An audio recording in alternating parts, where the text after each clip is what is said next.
जय सिया राम। नमस्कार। हर हर महादेव।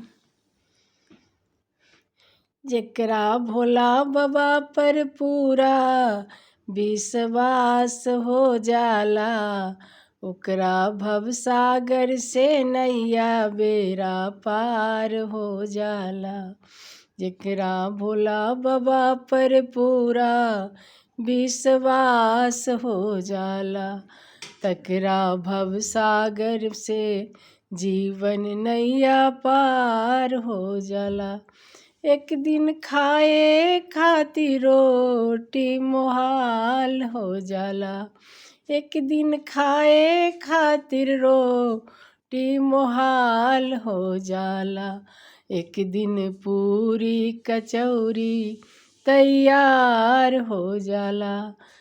जेकरा भोला बाबा पर पूरा विश्वास हो जाला, ओकरा भवसागर से जीवन नैया पार हो जाला। एक दिन पेन्हे खातिर गुदरी मुहाल हो जाला। एक दिन पेन्हे खातिर गुदरी मुहाल हो जाला। एक दिन चुनरी पे चुनरी तैयार हो जाला। एक दिन चुनरी पर चुनरी तैयार हो जाला। जेकरा भोला बाबा पर पूरा विश्वास हो जाला।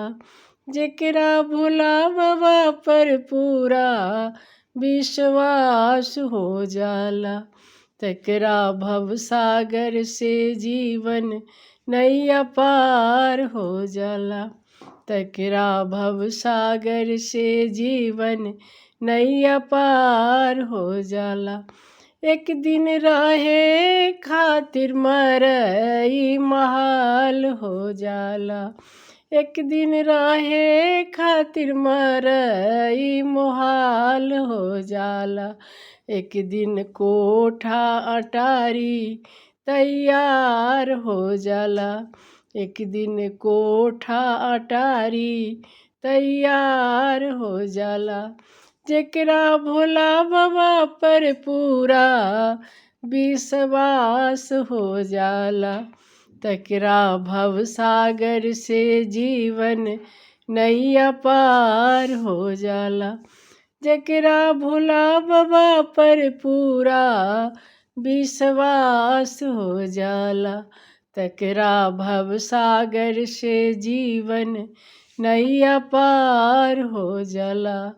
ओकरा भवसागर से जीवन नैया पार हो जाला। जय सिया राम। हर हर महादेव।